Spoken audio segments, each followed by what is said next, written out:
and we're recording. So I guess this will be part 4, and possibly one of the shorter versions of it. But again, if you saw the last time's video, it's really about the same, maybe just kind of a different workflow. So last time, we basically boiled it down into our pieces. As you can see, I've got my topography pieces, which of course we can make 2D and laser cut as we did initially. We talked about unrolling pieces last time, and the different ways that of course we could do that, and how it works, how it doesn't work sometimes, depending on the complexity of the piece itself. However, the next piece, and probably the most anticipated, is definitely the stairs, right? So we of course have our copy floating off in the middle of nowhere. And lastly, we needed to worry about basically these stairs. Now, what I would suggest is getting an elevational view of each side, right? Of course, to be fair, there's not a real go-to way to do this, and I guess it does depend on the stairs, but at least in our case, we should have a 4-sided view, right? So I'll essentially take all of the stairs at once, find them in my elevational views. Maybe I have to move it off to the side so I can see it a little bit better. But I do want to start to get this information, right? And to be fair, it looks like even my stairs are actually a little bit off. So this might be telling in your situation as well. So I'm going to make 2D, apply, and of course get that shape. Now I can't just laser cut that because, well, it wouldn't work. It would be kind of silly. However, I can start to break it down into the parts that I do need, right? These pieces, obviously, well, it's not going to work in this scenario for the ramp, so maybe I get rid of it and of course close it off, right? Multiple ways I can close that off. I can say close curve, and if it is a closed curve, in our case it looks like a grouped object, so I'm going to ungroup it. And yeah, it's definitely a split up piece and doesn't have all the pieces. That's okay. So I may need to complete the profile view of it. So in my case, setting up those and just using fillet set to a 0 radius to of course achieve that piece. Now that saves me a lot of time, whether I end up printing this out and tracing it, or if I simply just laser cut those 2 side pieces. Now for the recording, you probably won't of course see this, but if you take a look at these stairs, you can start to see a little bit about their construction, right? So essentially what we use the laser cutter for is those side pieces, right? The stringers, if you will, or yeah, the stringers of the architecture itself. And this is essentially what we're making. So, well, I need both sides of those stringers. Are they going to change? Well, not really. To be fair, I can cut out the exact same piece and of course use it for both sides, right? Now, of course, the next thing I need is maybe the steps themselves, right? Of course, not an elevation view. I mean, I guess I could make all of these steps, but it would be like an inverted stair. It wouldn't read so well, right? So one thing I could do, I don't even have to get my top view. I know that there are of course rectangles. I know that it's of course going to be this big and a certain length, right? So I could just actually know that length and say, well, I used 4 feet, so I'm going to use 4 feet on this one. And I could save myself a lot of time by essentially just laser cutting all these pieces. So of course I'll get a copy and get the number of stairs that I do need. In my case, I think I got 1 too many. And that's okay. I might want actually the landing to be a separate piece. So some of this is quite manual, as you can tell, but I can use what I've already created. So 4 feet, so on and so forth, right? Those can of course be separate pieces. Of course, if they're all red, I can stick them right on my cut layer and change object layer, and of course get those pieces cut out. Now, what's a little bit difficult about this is if it gets way too small, it has the possibility of accidentally getting actually sucked into the machine because of, well, you guys may have noticed it's like a small little hexagonal grid, right? And well, if the piece is smaller than a hexagonal grid, it has nothing to hold it, right? Now in our case, most students said that the pieces were big enough, so they didn't lose them too badly, right? What they would do is actually use a little bit less power so that it doesn't cut all the way through, and they can sort of just poke them out, right? To be fair, the stairs are a pretty easy piece. You don't technically need to use the laser cutter. In fact, you can start making a jig and just cut off little pieces over and over again, right?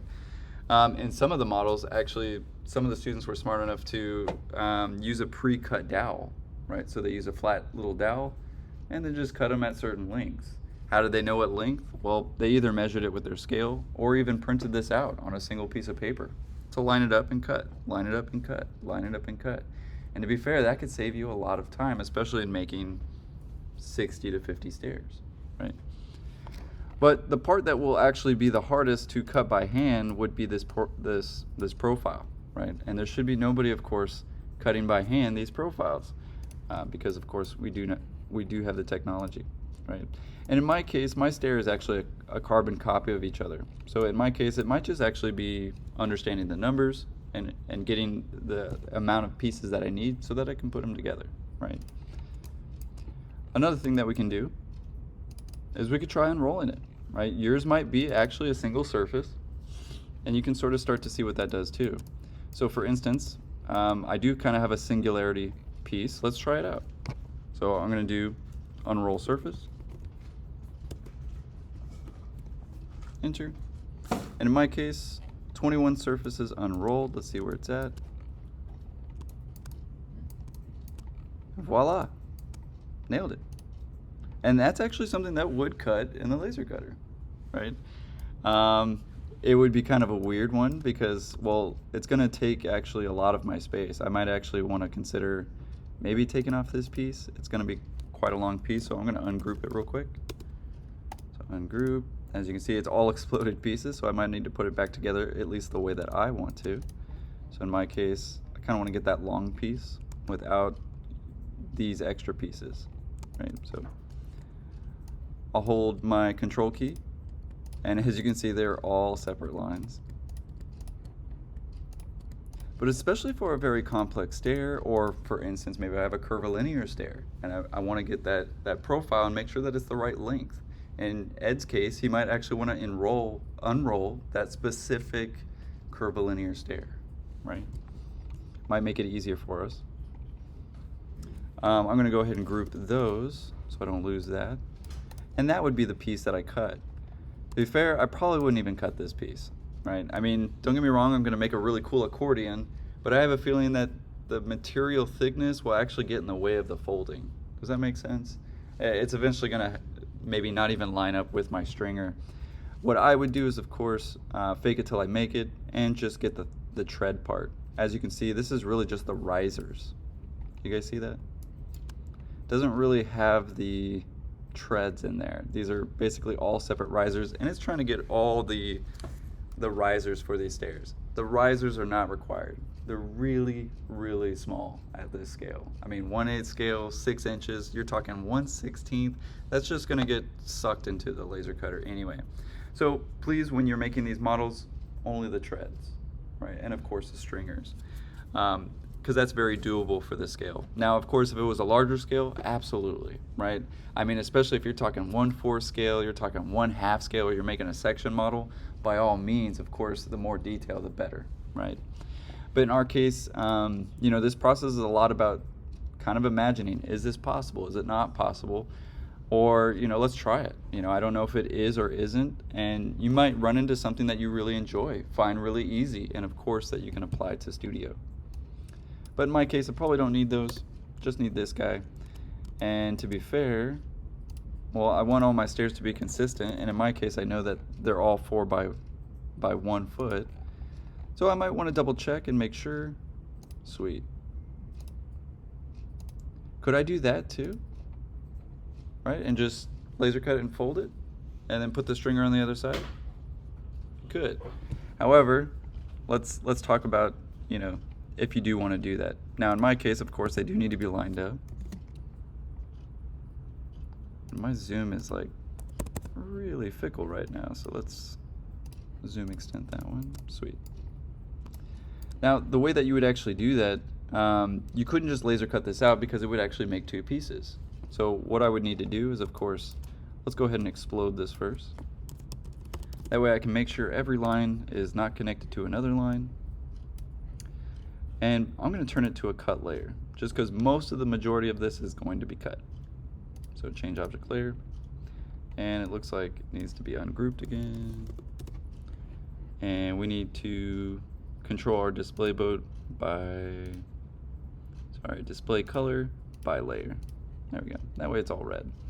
Now technically we'll have to score this particular line, right? Otherwise, if it cuts out, it would be two separate pieces. So in our case, oh, thank goodness, they're two separate lines. Well, maybe not so much in that case, right? So I'd want to take these lines. I definitely know that these are going to be scored. In fact, I might just nail it. And it looks like there's two lines there. So I may need to get rid of one. And that would make sense because one was already on the existing profile, and then I basically added one with that rectangle. So a little bit of manual work, but to be fair, it saves my hands from being cut from X-Acto blades as well. So, I mean, there is plus sides. But there it is. There's that little piece we need. So essentially, I'll take these and score them. I'll go to my scoring, right-click, and change object layer. So as you can see, the laser cutter is going to cut this piece. It's going to cut all the way around. It's going to cut that piece out, but on this side, it's only going to score it. That way I can fold it. And that's probably a decent fold, right? Because that fold doesn't go in and out and in and out and in on itself, creating more material, right? In our case, this is kind of like a unfolded box. We'll essentially cut it out and fold it into the right shape. This is actually, is anybody a fan of pop-up books? This would be the exact process that they would use for a pop-up book. Simply unrolling the image and developing the image how it should fold when you, of course, open the book. Now, there's a lot more science and math to it and things like that, and luckily we don't have to make any foldable models, but you better believe, you know, is there a school for pop-up books? No, of course they're going to us for these kinds of skills. Hey, do you know how to unroll stuff in Rhino? They're asking engineers. The engineers make something that works, but it maybe doesn't look so appealing. They ask the architect to, of course, work together with the engineer, and you have a working and beautiful model, right? I mean, look up pop-up books. You would be surprised the professionalism of some of those products. Anyway, but that's, of course, how we do that. And in my case, I could continue with this, or I could start to simply count the numbers of stairs that I'm going to need for my model, right? And as you can see from last time, there's different ways to explode this as well, right? So you can get long pieces, and we could basically fold those out. We can get single pieces, right? So don't get me wrong, I could laser cut all these pieces and simply put them together as a box, but it might, of course, depend on the material thickness or the chipboard or how, you know, do I place the floor on top? Absolutely. I don't want to put the stringer there. Does that make sense? Again, maybe not so helpful for the video guys. I'll record myself next time, you know, because there's obviously another visual layer to it. But as you can imagine, still about the same thing, right? I'm going to have to make 2D my model in some way and basically have to start deciding what do I keep versus what do I make, right? In your case, what you learned today was that we don't have to make the risers, we just need to make the treads and the stringers, right? Especially for this scale of model. I could continue, right? Of course, taking each piece. I've already got the make 2D of the right section. I could just change this to set view and go to the left. That way I can get the left. Not a huge difference there, but again, I might have something in there. My school of thought that I like to do is, of course, delete as I go so that I can keep track of the pieces. To be fair, some models get even more intense than others, so I even start to label them or, again, start to be a little bit organized with this. However, let's face it, as you're building the model, you start to realize, oh, I cut too many stairs, or I didn't cut enough, right? Luckily, we do have the laser cutter at our exposal, so, you know, if you're missing stairs, go cut some more, right?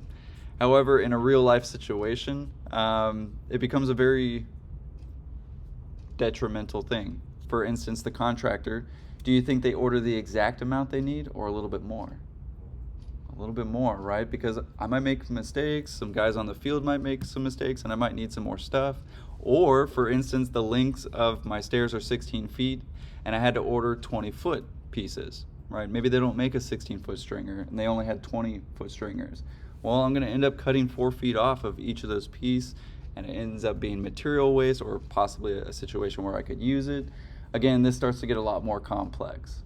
But what I want to give you is, of course, the simple tools because, to be fair, a lot of modern building technology is just that. We use BIM technology, Building Information Modeling. So very often it's built in the computer first, and if it doesn't work in the computer first. We can actually figure those things out before we send them to any CNC mill or this is where it starts to get awesome is you have laser cutters, you have plasma cutters, you have water cutters, and you can cut all kinds of materials, right? For instance, if you've ever seen a car stamped, right, when they stamp all the metal sheets and stuff, you better believe they test all those sheets before they start cutting 100,000 cars, right? They definitely don't leave it to chance, and they even test every single little weld. And the only reason I know that is my dad worked for Toyota at the manufacturing plant and was in charge of the quality of those, right? So he didn't actually do any of the stuff, but he checked all of the stuff because apparently they saw he had a really good eye for this. And that's honestly a pretty sweet job. I wish I had that job of just looking at stuff and being like, yeah, that's messed up. Anyway, but that's my dad. But of course, we kind of have to do the same thing. Obviously, I'm trying to apply it to the real world scenario as well. So, of course, for us in our class today and our project, it's just a simple fictitious model. So, not life detrimental or anything like that. But hopefully, again, there's a couple of ways to tackle these stairs. I know we all kind of have different stairs. So again, you could use a 2D method, just make 2D, each elevation and count accordingly. Or in special cases, you can unroll the stair and make a complete object first from that stair and unroll it, right? For some of us, especially if you have curvilinear stairs or, just special things going on, unroll it. Make sure that it's a solid object first, and again, unroll that surface. But again, hopefully that's helpful. I did say this one was going to be fairly short, so I did want to leave it at that. Did I leave anything out? Any sort of questions come up? Fair enough. But yeah, I'll definitely put this one online as part 4.